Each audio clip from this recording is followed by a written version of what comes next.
Hi, welcome to the Debian Golang packaging team BoF. So like last year, I decided to propose a BoF to discuss the state of the team and what needs to be done, what has been done.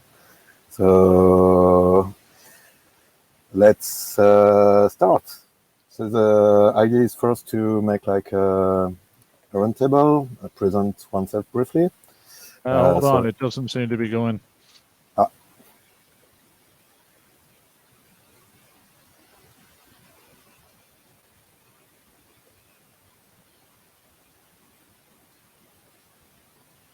Apologies, it does seem to be going now. Okay, go ahead.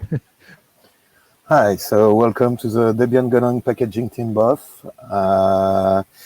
So like last year, I proposed this BoF so that we could discuss the state of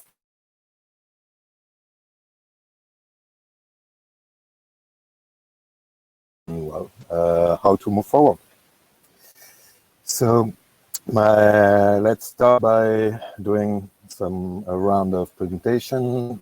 Just state who you are and what you're doing briefly. So I'll start. So I'm Clément Hermann, or Nodens.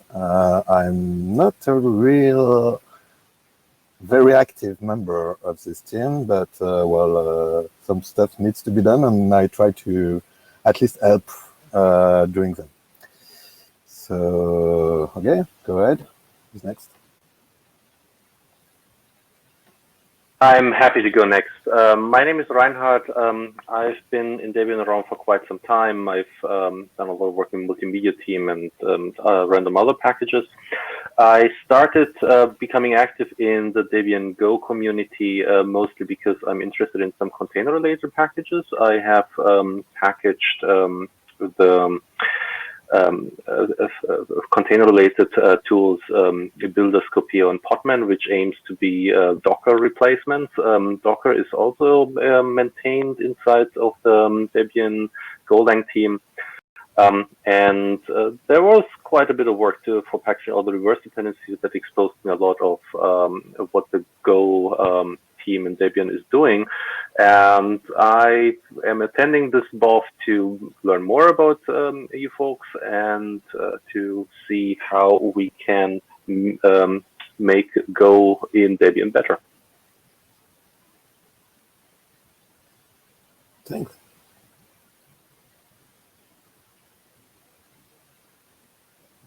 I just call people. Anthony, maybe? Hello. Hi, can you hear me? Hello. We can hear you very well, thanks. Oh, good. Oh, thank you. Sorry. Hi, my name is Anthony, and I've been a Debian developer since 1997. I started out with Chinese CJK and like musical typesetting software like Lillipond earlier on, and I got involved with. I joined the Debian Go packaging team in I think 2016, when I started with Hugo, the static website generator. So I wanted to make a website for myself, but I ended up doing the packaging work and not doing my website anyhow. And I'm just excited to be on this team, and I see lots of work going on with all the other members, and I'd like to hear. This is my first BOF with the Go team, and I'd like to learn more. And thank you. Well, thank you for joining. Utkarsh? Yeah, hello. Wow, I mean, Anthony's been a DD since 1997. I wasn't even born then. So I'm a 20-year-old computer science student, and I've been a DD since December last year, and I started contributing in 2019. In the Go team, I maintain a couple of dependencies, or I think around 40, 45 packages. I mostly maintain Micro. It's a text editor, which is something between in Micro, Nano, and Vim. So I maintain its dependencies, and I also maintain GitLab's dependencies, the Golang part, and I keep sponsoring a lot of uploads. And I also patch some CV bugs for stable, old stable, and of course Bullseye and SIP. So that's my involvement with the Go team. Thanks. Kagamchad, do you want to say a few words about yourself?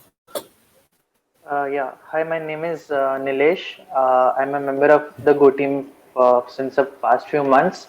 I maintain a few packages in the Golang team, which is mostly the pre-dependencies of medical softwares. And I also from time to time keep fixing RC bugs for the Golang team. So that's my involvement. Okay, thanks.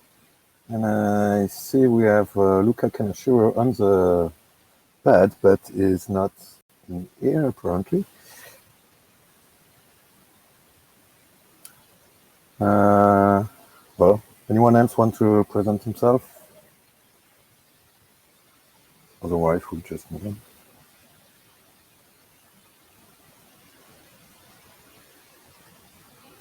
Well, I can quickly present myself. I'm Michael Bank. I am mostly maintaining etcd. So it's a distributed consensus store because one of my packages, Petroni, uses OS one, and there were a couple of problems. I think there's still a release critical bug for etcd. So I'm mostly interested in that, and due to that, I joined the team. Great, thanks. Okay, so I think that's it for the active participants. Okay, let's start. The idea was to maybe review for some unsolved items from last year agenda, whatever is still ongoing or unresolved, and that was so I linked it in the pad. But while discussing with Reinhard, we decided to try to move up 2 items, which is Go mod issue and the need to migrate away from built using in our packages. So about Go mod issue, my understanding of the issue is that Go might migrate away from using GoPath, and we use GoPath extensively to build packages. So we need to find a workaround, and the workaround exists, which is a good thing.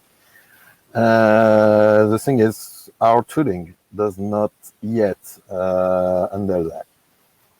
So yeah, I posted for anyone who wants to check it. I post a link to the message from Shengjing, who unfortunately could not join us, but he did some tests to validate that it is possible to build Go the way we do it without using GoPath. But yeah, it's so far nothing more has been done. Open the link myself.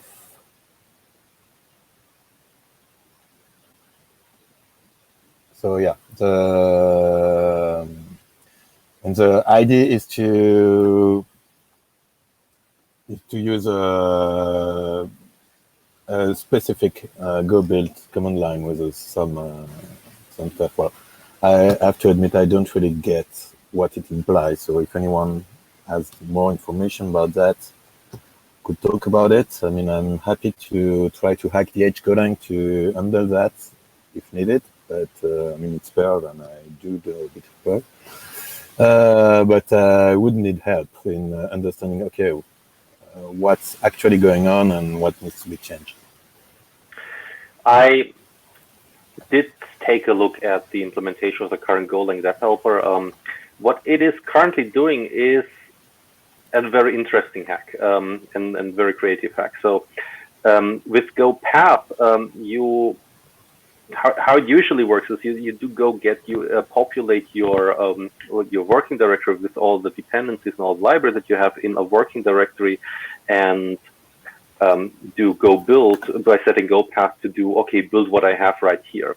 In the Debian context, we don't want to download stuff randomly from the internet. We want to use the package version. So the current hack, what Go mod is doing is it's creating a build directory. It's creating a new temporary directory in the build sources, and will then symlink all the dependencies with placing symlink, basically placing a symlink farm to user share Go, whatever the libraries are. The Go SRC.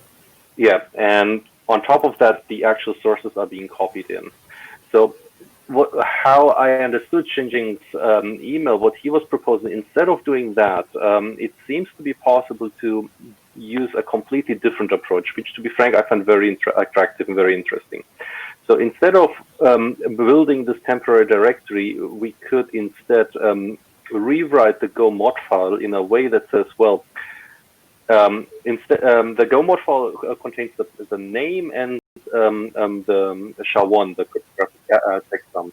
So what is the specific distribution of the dependencies that you want to use? It seems to be possible to replace the path to user share, user SSD, go to the path, and then have to go build from that. That would allow us to no longer have to copy this temporary directory. It would allow to do incremental builds. I find that approach very attractive, but to be frank, I did not have the chance to try hacking up the Golang developer. To be frank, I'm not even sure if it's worth having two modes. It might be a case where we need to have a Golang developer 2 or something, an alternative implementation that implements completely alternative workflow. So one of the main thing we need to decide is that, do we have to do something about that before Bullseye? Or can we still go by with one more release and make sure this is fixed for the release after Bullseye?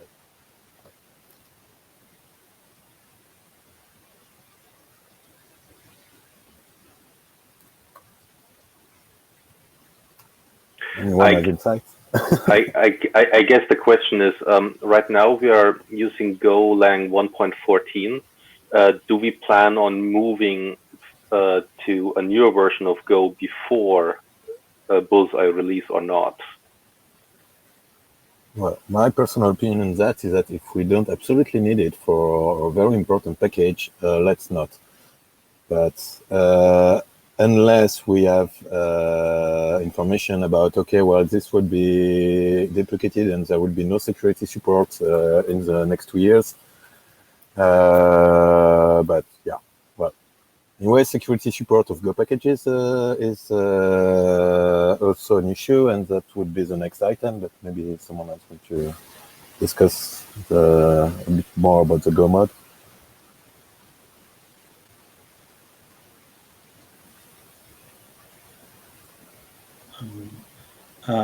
I think it kind of depends on how fast we can get this to work, whether it is like well before the Bullseye release or because I don't foresee any security issues, but it's just the time it takes to test it out and make sure it works on all of our packages.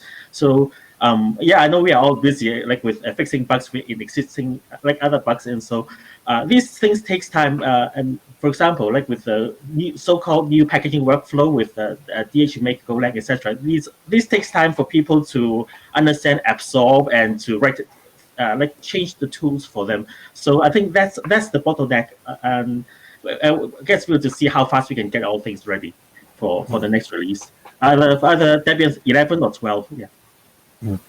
I guess it would be good in this. I mean, as you said, those things takes time. We have a lot of packages. We are not sure how well this approach, this workaround Xinjing is proposing, would work for all the packages. So it would be nice to have to start early on the next release cycle to work on that, maybe. Well, that for me, that would be a sensible plan.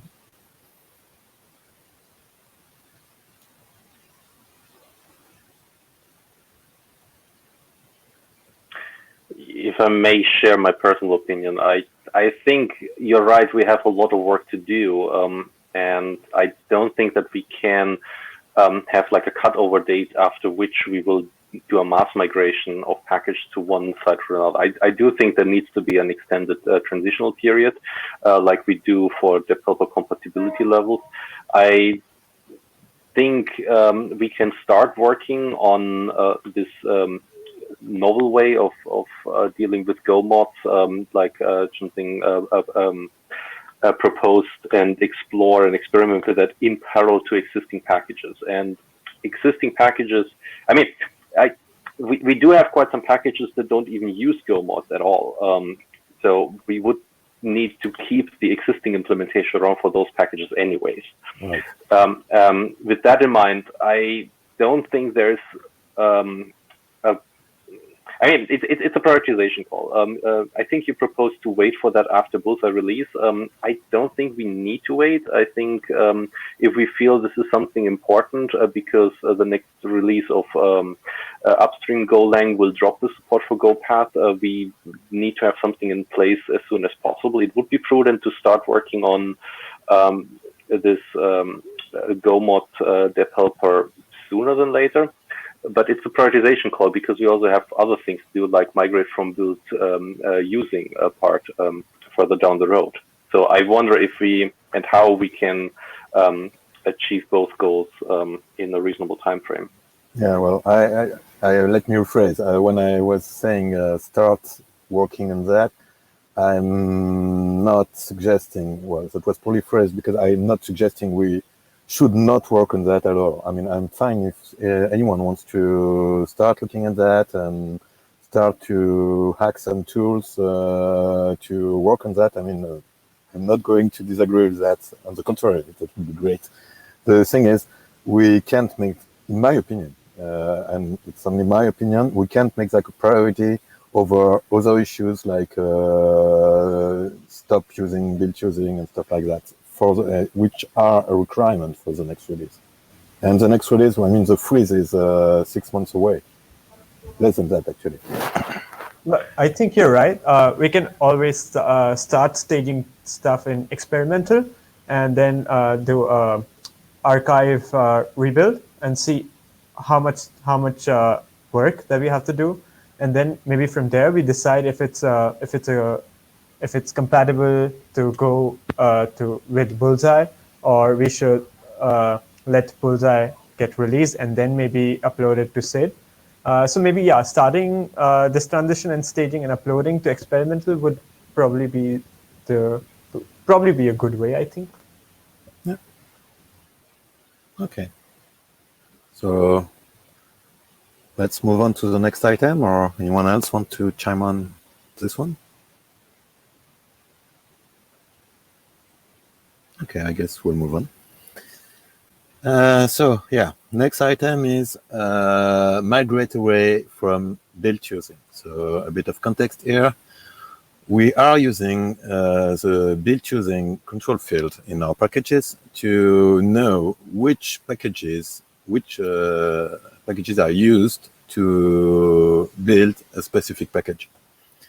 We started using that before it was policy to not using it that way, but only use it for the legal reason. That is,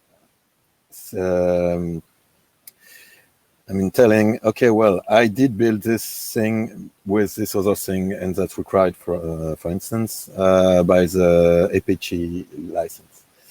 So policy now prevents us to use build using field this way, just to say, okay, well, we use this and this package to build this one, but since all our packages are statically linked, we do need a way to know which packages have been used in building one specific package. The reason is, if we need to update, for instance, for a security update, one package, we need to rebuild or to bin-nmu all the dependencies. So that's we need some way to know which packages are used in the building process. So my proposal would be to create a new field, which will be xgo build using. The idea is to mimic the way Rust team do things, as they use xcargo build using. At first, when discussing this with Evode from the release team, Evode Decker, I was thinking it would be nice to use the same field because it's the exact same usage. On the other hand, I don't think we need to change the stuff for both teams. I mean, that would be adding work for the Rust team and for little to no benefit. So just create our field, check which tooling needs to change. Needs change. I mean, we definitely need to patch DH Golang for that, which is filling this field. I'm not aware of any other tool that actively uses this, apart maybe DH make Golang, which might request that on the FTP master API to check for what dependencies for a specific package are already in Debian. So yeah. Anyone wants to?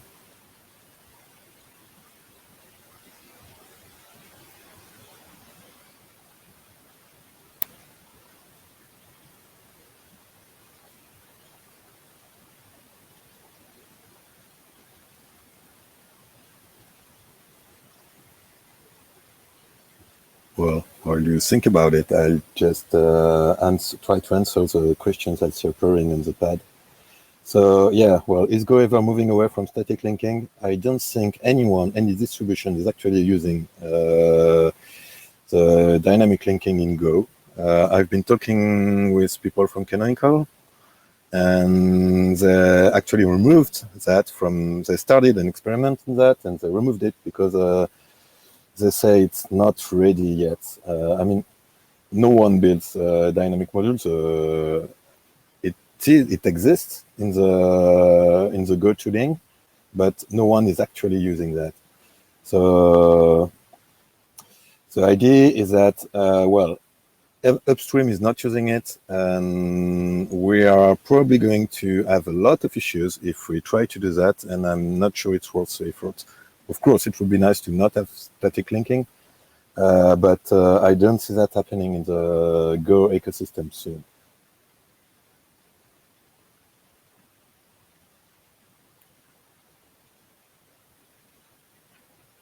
No, I mean, at the end, we from Debian want to provide value by providing applications. From personal experience with talking to container upstreams, they are sympathetic, but frankly, they are more focused on, well, how can they deliver value? And from their point of view, vendoring and statically linking everything allows them to move at a much higher velocity, which makes problems downstream for distributions like us, where we're saying, well, no, we don't want to bundle, we don't want to vendor everything.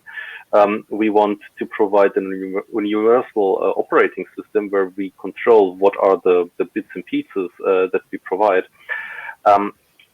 I think our effort is better spent in focusing on the build using issues, in providing some tooling where we can support the security team with identifying what needs to be rebuilt and solving the bug issues that Clément was talking about before. I think that would be a better investment of our time compared to convincing upstreams like etcd or other high-profile Golang software to consider dynamically linking.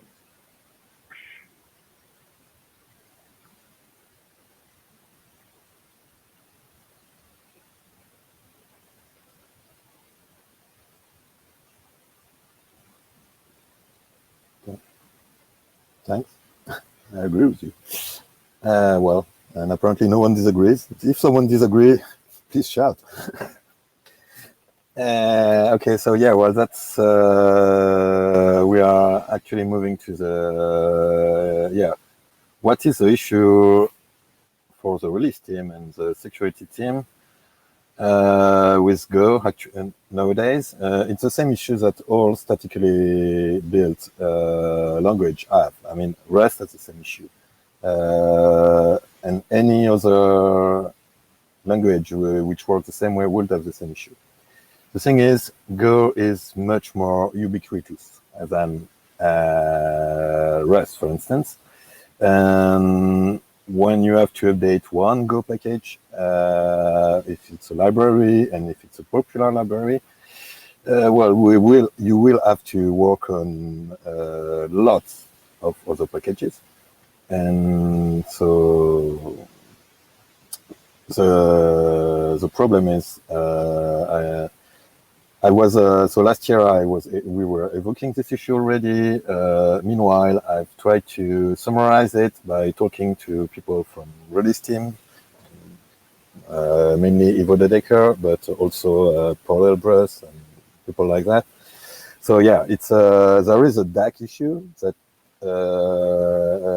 means that not only you have to know which packages needs to be rebuilt for to make a binary of them, but the problem is DAC, when you try that, DAC will scream at you if you do that in the security database of DAC, because it does not have the source, the ORIC targeted for the other package. Even if you don't modify this, you still need the source to build the others. And so this is a DAC issue. I mean, it's a bug. It should be able to get them from the main archive, which is complete and has all the source needed. But so far, there is no ability for DAC to look for stuff in other archives. I mean, and the security archive and the main archive needs to be separate. They need to be separate because well, when you have security issue, you might have embargo on some issues, and merging the archive would probably leak information that we can't leak on an embargo issue. I mean, there's Mightyson and there's a lot of other stuff that would appear and leak the stuff that's embargoed. So it's not an option. So I've been trying to move a bit forward well, we've been talking with Reinhard to try to map this issue. Well, patching DAC is a way to do it. DAC is written in Python, and so yeah, well, we need someone that knows Python and is ready to have a look at DAC. I mean, I've looked at the code; it's much better than before, but I'm not a Python guy. On the other hand, that might not be the sole way of fixing this issue. I mean, maybe if we can just provide, the list of all source package and a way to, well, here is all the ORIC targets that you will have to upload to your archive to make the binary possible. Maybe that would be enough for the security team. So I've sent an email recently, cross-posting on, well, recently, that's 2 hours ago, cross-posting on Debian Go, Debian Release, and security team, well, team at security.debian.org, asking if there would be open to set up an ad hoc session so we can, talk together and decide how we could make things better for everyone. Because so far I've been talking a bit with Evod from the release team, but he, as he told me, he can't really know, what would be sufficient for a security team to be able to maintain properly Go packages. So far that's where we are. I did not receive, well, I did receive a reply from Waldy, Bastien Blanc, that stopping using build using this would fix it, but I'm not sure it would actually fix it. So that's where we are for now.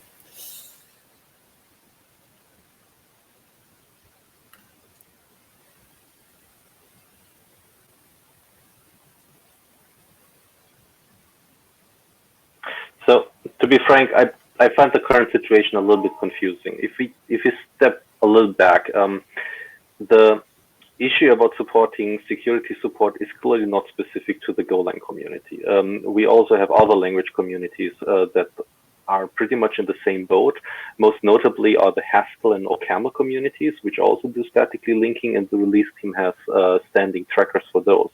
I wonder, can anyone report why this problem is so prominent for Go and not for other ones? I mean, you're right, we discussed about look, there are issues with the build using. There are, I see on the Etherpad there's a proposal to use build info files. That I see there was a request. Look, we need to be able to do no sourceful rebuild, which I guess could be a patch to sbuild. We need to do some changes to duck, but I'm kind of getting lost in the details. What is the biggest picture, and why is it so hard for Golang? Can someone share some thoughts on this, please? I do have at least a partial answer to this, because I asked the same question. I mean, this is not a Go problem; it's a DAC problem, and it's a problem for every statically linked language. But the answer was that every Go package, and some of them are quite prominent, like Prometheus or Docker.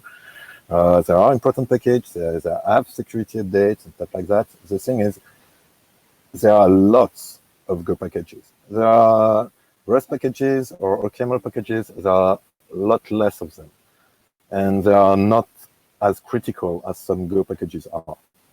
So it adds, without Go, without the sheer amount of packages of Go, it's manageable for the team. So no one said, okay, well, it's annoying, but it's manageable. The problem is with Go, there are lots and lots and lots of dependencies. I mean, everyone who has tried to package something in Go has noticed this. That's always a lot of work. So it's not really a Go problem. It's a fact that it starts to be too much for the security team to handle.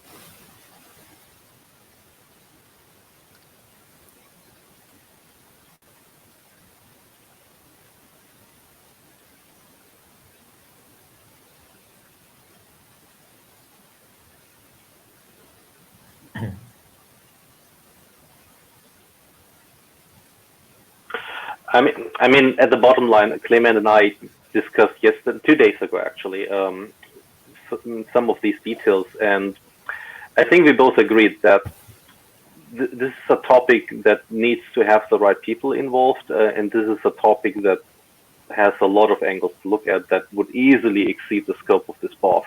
I would strongly suggest that we come up with a follow-up GC session where we're discussing that specifically with the right people involved. I don't think this meeting right now is the best use of our time to discuss the specific details, unless you have a clear plan or have something to present.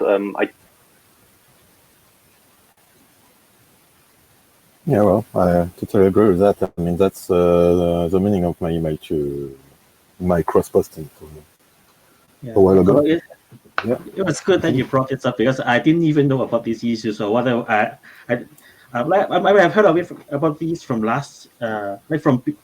previous release, but these were put in focus. So it's good that you have this list, and I think it would be great to even put this up on our team websites. And so is there some place for us to look at as a to-do list for wide exposure and etc. So I sent an email summarizing this issue in last February. And the email has been, someone took the email to create a wiki page, which I can probably link on the pad. Awesome, thank you. And here it is. So I mean, it's not a to-do list yet, because I'm not sure exactly what needs to be done. It's just summarizing the issue as I understand it. And it's, let's say, a start. So the idea is to, as we were saying with Svenard, to try to talk with the right person, and so that, I mean, as always in Debian, I mean, working in a team is sometimes already difficult, but working cross-team, we know it might be difficult. So let's try to take opportunity of the DebConf to put the right people together and actually transform this this issue that I will link the wiki page here, and transform this into a to-do list, because yeah, I agree that it's still a bit vague for everyone. And I mean, I don't claim I have a complete understanding of the issue. I mean, I don't know much about how the archive work. I've been a DD for less than a year, and yeah, I mean, I want to help, but I'm not sure what I can actually do. And I think we're quite a few with the same issue.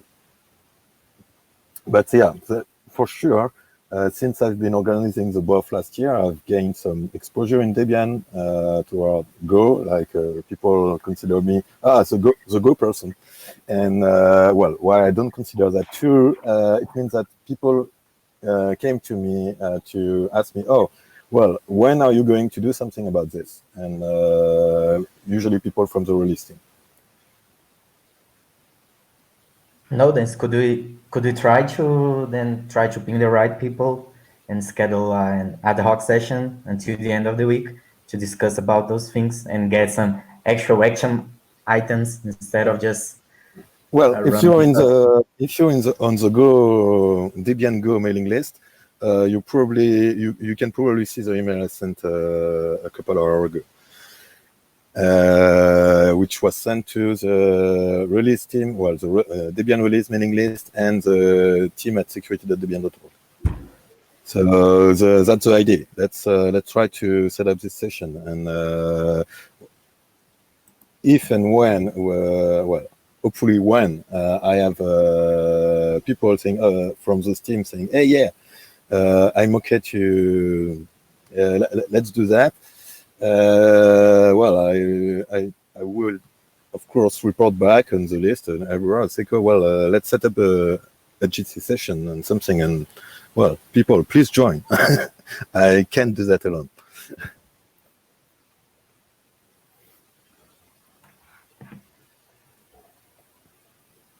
Hi, Shengjing.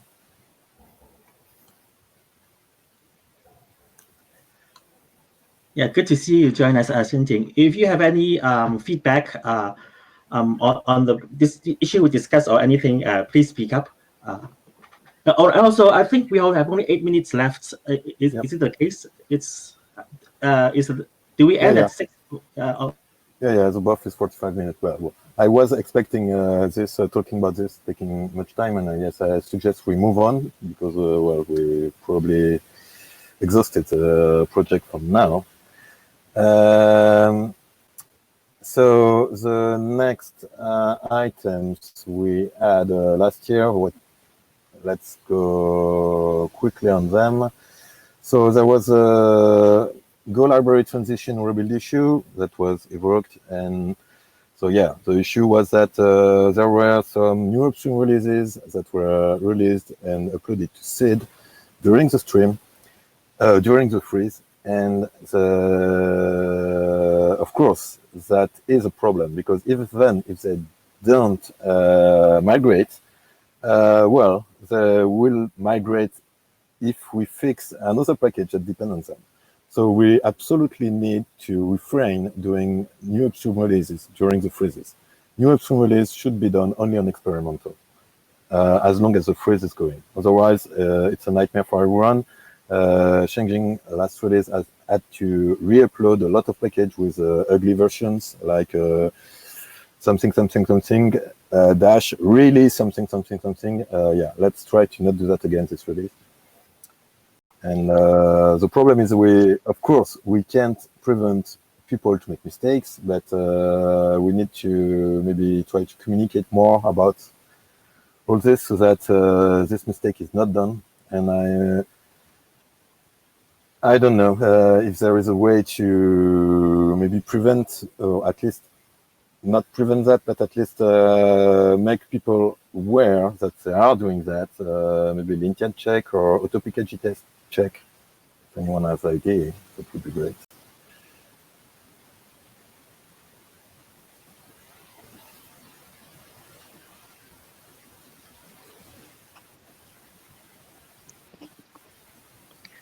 Hi.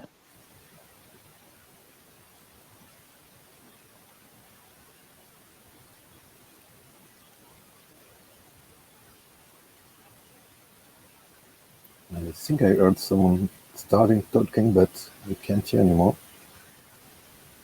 Hi. Can you hear?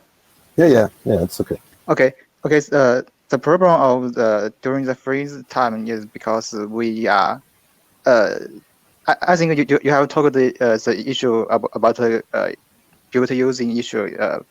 So this is the same problem because the release team will a package can't migrate to testing because it has a built using field and it needs to wait all the packages which the built using refers. So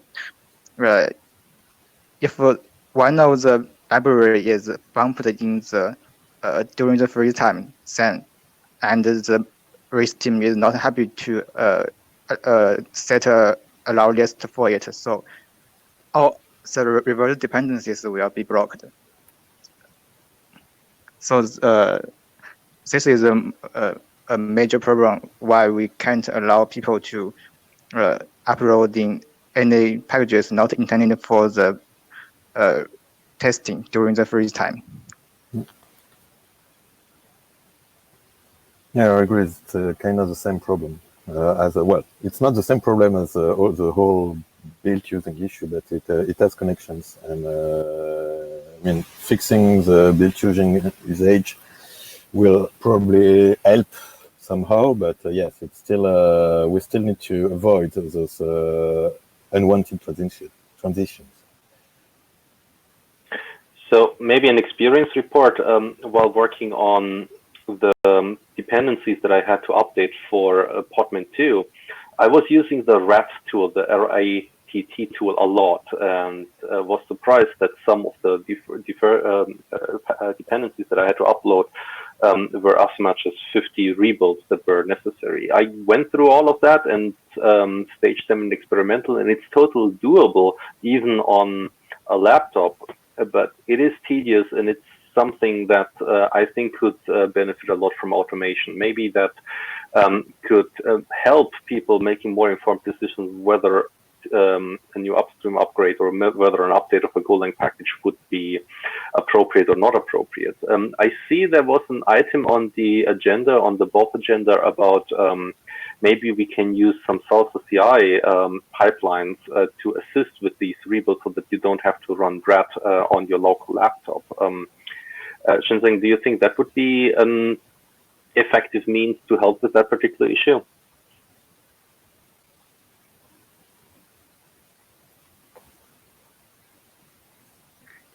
Some days ago, maybe months ago, some people proposed on the Debian Dev mail list to set up a RAT as a service, but I don't think someone is working on it. It's better than the Salsa CI because it we reviewed all the dependencies is not. I don't think Salsa CI can rebuild the reverse dependencies because it takes so long, and I think it's better another service, and I think the person who proposed the service is from the Python team because they also meet the same problem. Yeah, I think many teams face the same problem. And another issue about Salsa CI is because some people's workflow, usually people first upload and then git push their changes. So sometimes people do that, and yeah, I know it's not the best thing, but some people do that anyway. Well, we might want to agree as a team to not do that in our team. That would be good. And yeah, maybe if we could use Salsa CI to at least check if there are issues, I mean, even if it's only x86, that would be already something, I guess. Using RAT as a service, if it happens someday, of course, it would be great. But I'm not seeing that happening before next release. Well, I mean, let's be realistic. But yeah, maybe someone would be open to start a discussion with a Python team, for instance, so that, okay, well, let's try to find a solution for that. Since we have the same problem, let's try to see if we can fix for both Python and Go, and maybe probably others as well. Yeah, in the Ruby team, we have our own tool that we have to rebuild everything when we're uploading a package. It's kind of the same thing. We rebuild and run out a package test. So I think we should join efforts because it's a problem across teams now. Yeah, I mean, if there's already a tool for Ruby, maybe it could be modified to do the same for Python and Go. Yeah. So we're running out of time. I just want to quickly point to one thing that I want to talk about, but we can take this to IRC as well. There are two packages called Golang Xtext and Golang Xtext, which I think is the same thing. I'm not sure why is there a split. Anthony, I think you packaged Golang Xtext, even though Golang Xtext was available in the archive. Sorry, I renamed the package to fit the naming convention. Sorry, it's the old one is supposed to be removed. Okay, so we essentially want to file an RM, right, for Golang Xtext? I think so. I forgot if I did that or not. Sorry. Yeah, because some of the very old Go packages do not follow the naming convention, and so I changed some of them, but then found it to be a lot of work. And so I think it's something to discuss whether we want to do that in the future, but I think we will move that to IRC. Okay. Right. Well, we are out of time. We're already moving after the time. So yes, well, thank everyone for attending. Thanks a lot, Luna, for taking notes. And yeah, well, let's continue the discussion on IRC or mailing lists and stuff like that. Yeah, maybe we could have more like a GTC meeting after DebConf, and I think it's good to meet in person, like face to face, more often over the year. Yeah, I mean, throughout the year. Well, yeah, that would be great. Yeah, please propose that on the mailing list, and we'll try to set up a time that fits everyone. Yeah. Well, thanks everyone. Great meeting everyone. See you. Bye-bye. Bye. Bye.